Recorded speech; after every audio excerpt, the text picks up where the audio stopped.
Magic the Gathering has gotten much more expensive in recent years, especially for competitive players. And it all has to do with Hasbro's financial decisions, which have negatively affected players. So in today's video, I wanted to analyze from a business perspective, why are costs going up? Where does this lead us? And what can we as players do about it? Last time I did a video like this, it was about a year ago, where I predicted that in 2025, half the sets coming out would be Universes Beyond. And I was wrong.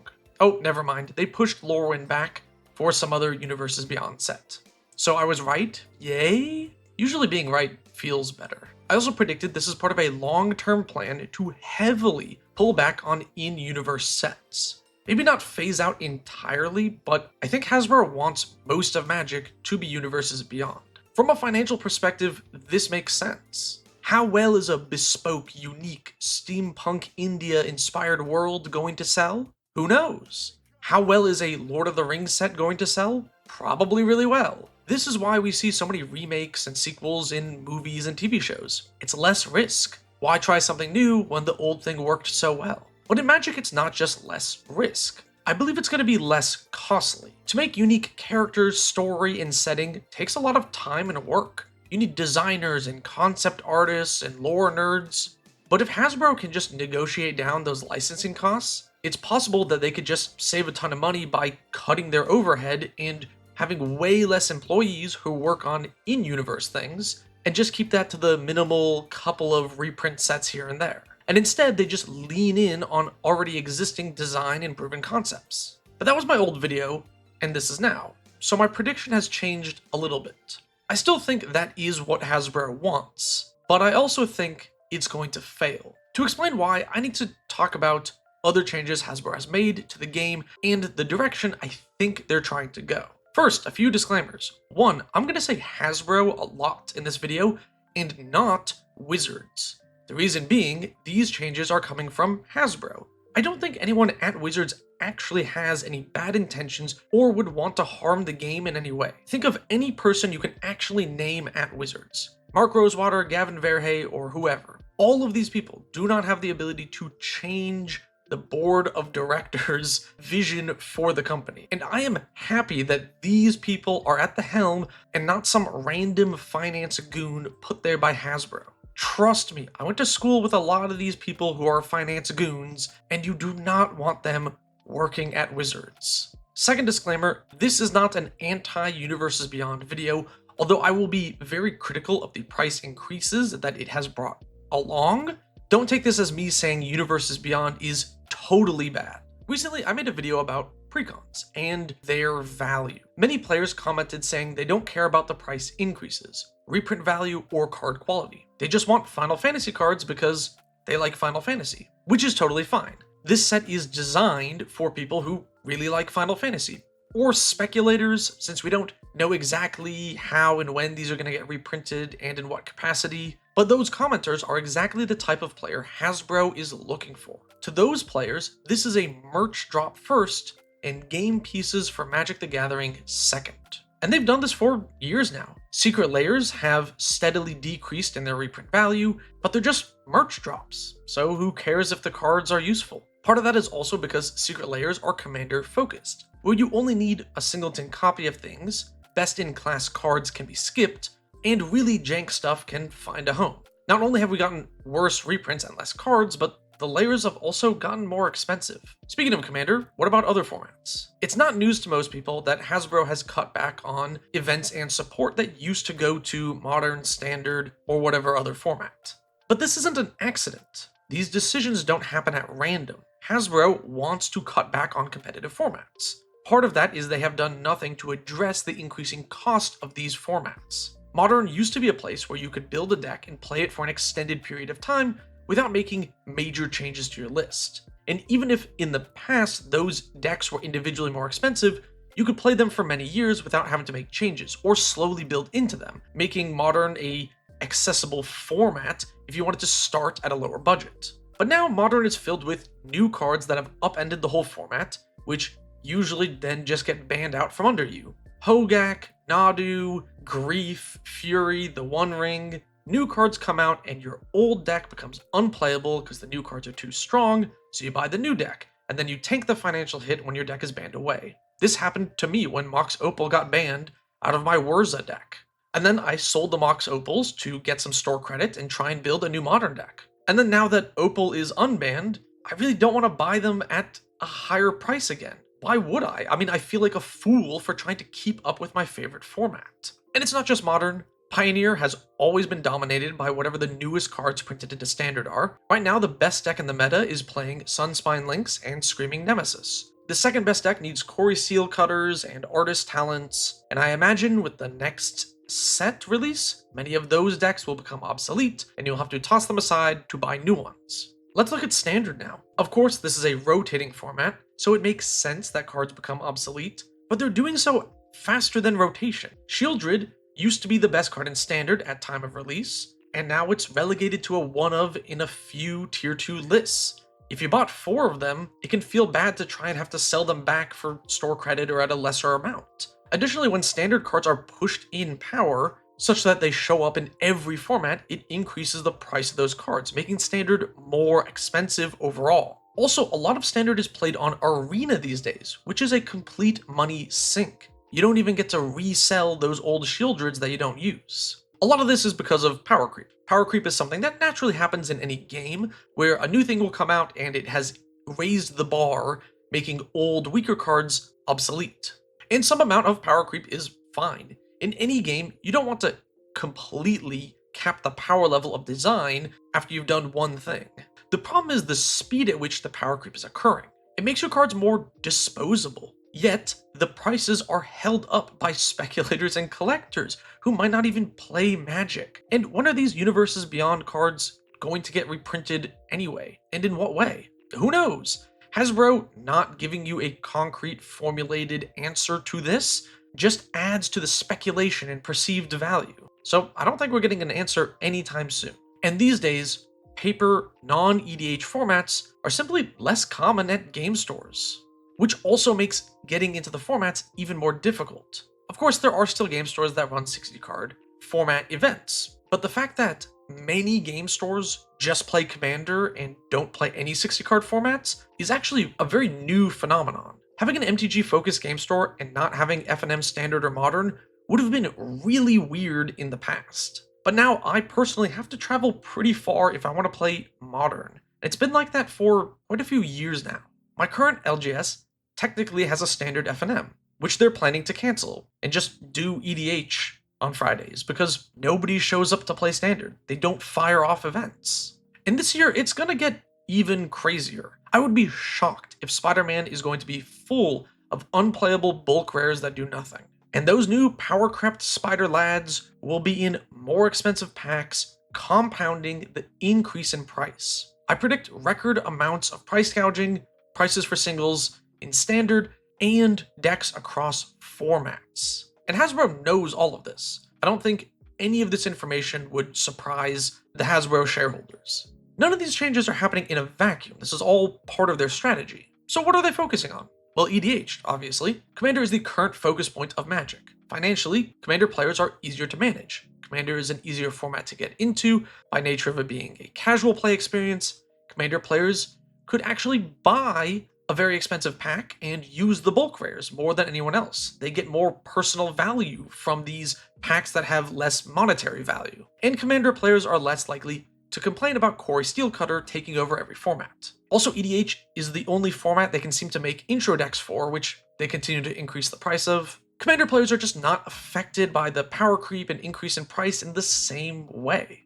And to be clear, I love Commander. I'm going to go play Commander after recording this video. I just think that Commander being all of Magic is a bit of a problem. Another thing Hasbro is focusing on is the collector. New types of foils, special edition stuff, super rare, chocolate covered, alternate versions that only show up in 0.00001% of collector booster packs.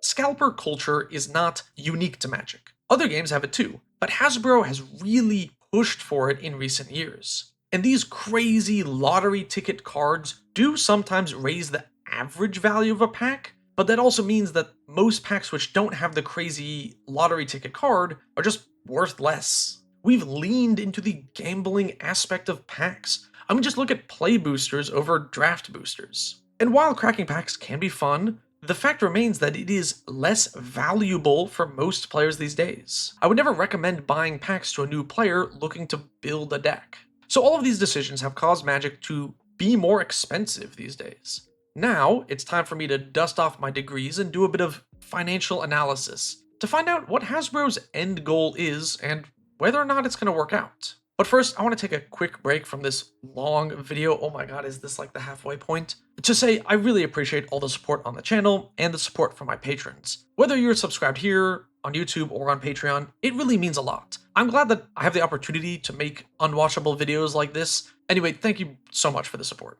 So what is Hasbro's plan? Looking at their stock price, which has gone down 33% since Chris Cox took over, it seems like none of this is actually working or turning the company around. Well, there are a few other factors that I think reveal their plan. Stock price is not always indicative of a company's performance because future performance is factored into the price. Whether the future performance pans out or not is the risk you take when buying a stock that is trading above earnings. I think Hasbro's old stock price was inflated by the expectation of more movies and shows and products and innovation, and the price is now coming down to match the actual earnings, which have increased, by the way. Mostly just for Magic and Monopoly. Monopoly is actually up in 2025, even though total sales for Hasbro are down. Hasbro is just focusing on things that generate revenue, and they're putting minimal resources into those to just keep them going. Monopoly just wears the skin of other popular things, and has a money sink online version. And they want Magic to mirror that. They want it to wear the skin of whatever is popular and have an online version which is a money sink for players. This is further backed by Hasbro having a dividend payout ratio of 92%, which means 92% of their earnings are paid back as dividends. And to be clear, having a ratio of 50% or more is considered very high. Costco, for example, has a 27%, and that's like a normal payout ratio. For most growth companies that are looking to invest and develop new things, they would often have a much lower payout ratio, often 0%. A high ratio usually means one of two things. Either the company is trying to hide the fact that they are a bad investment and entice investors to buy into the stock and get the dividend, or it means the company has no plans to utilize their working capital to expand the business. And I think that's what Hasbro is doing. Make Magic into Monopoly 2, which is a high revenue operation due to upping the cost of products which are very cheap to make, and then leverage scalper culture and artificial scarcity to boost demand. Trim away all external costs by pulling back support for organized play, judge programs, and local game stores. Get rid of risk by only using well-developed, already successful IPs. Once that is set up, you just let it ride without needing to expand the business significantly and take it in new directions or reinvest tons of money. Then, cash out and pay big dividends to make shareholders very wealthy. Links to all my sources in the description if you want to check out any of these articles that I'm referencing here. And this all explains the then decrease in stock price, yet the company keeping Chris Cox around and giving him bonuses every year. Because the market is just adjusting to the fact that they are not a growth company and instead a value dividend company, which is good for holding long term. Here, I must inform you that this is not financial advice. You can do whatever you want with your money. Now at this point, you might be thinking, damn Con, that sucks. I really don't want that to happen. Should I quit, sell my collection? Is the game dead? Whoa! No, it's not. Don't worry, the game is not dead. Do not sell your collection. So far, I've just explained how the game got so expensive, why I think it's going to be more expensive, and why I think Hasbro is doing this, what their business plan is. But I don't think that's actually going to last. I believe Hasbro's plan will eventually fail. I talked about it briefly earlier, but scalper culture and collectible markets have been on the rise, especially since the pandemic. I think there are many reasons for it, but part of it was this very unique recession we had, where lots of places closed their doors, went online, and there was a stimulus check. This means we had a period where people were in their house with extra cash and really got into online shopping. This combination of things has caused lots of people to see things they own or could own as investments. But I don't think that unique combination of things is going to happen next time. Essentially, we might be heading for another recession. Probably, maybe, nobody really knows for sure. JP Morgan recently dropped their prediction from 60% to 40% chance of recession, but it will likely eventually happen at some point in the future. Now, right now, Hasbro is spending a lot of money on licensing fees for these expensive IPs, and they're just jacking up the prices to cover that. So us as players pay the licensing fee, and they can just keep making the same amount of profit or more. And the prices are just going to keep going up because Final Fantasy sold out. It's selling at the high price, so are they not just going to raise the price again? But economically speaking, we're kind of in unprecedented times. I mean, Moody downgraded US credit. Look, I know we're already really far from MTG in this video. I'm going to take one step further back real quick before going back to talking about cardboard. Basically, many things are happening at once, globally, economically, especially in the US. US debt is getting crazier, foreign countries are trading less with the US, and as a reserve currency, the dollar is losing value. And this administration, along with the last many administrations, have not done anything serious to try and solve the problem. So, back to Magic cards. What would happen if the game as a whole gets more and more expensive as Hasbro tries to sell their most expensive packs ever when we get hit with a massive recession? Normally, high-end things are somewhat recession-proof. And Magic is expensive, but it's not Lamborghini expensive, meaning average people use disposable income on it. And then those average people won't have the disposable income to buy the however expensive Avengers pack. And Hasbro still has to fork up the licensing fee. This is Hasbro's money problem. We are increasing the price year over year without worrying about a shift in demand downward. In addition, there is more competition now than ever. I don't think Flesh and Blood or One Piece are going away anytime soon. While writing the script, a friend of mine said I should bring up Riftbound as another competitor. No idea what it is. I'll put Riftbound on screen now as my third example. So as long as those games have cheaper ways to play, that will put even more pressure on Hasbro as their slice of the market share goes down. If local game stores see Magic the Gathering sell less and then buy less Magic next time and more One Piece, that will mean something to Hasbro. Once those sales numbers take a dip, especially if it was a particularly expensive set to license, that financial hit might cause shareholders to get upset and force Wizards to change directions.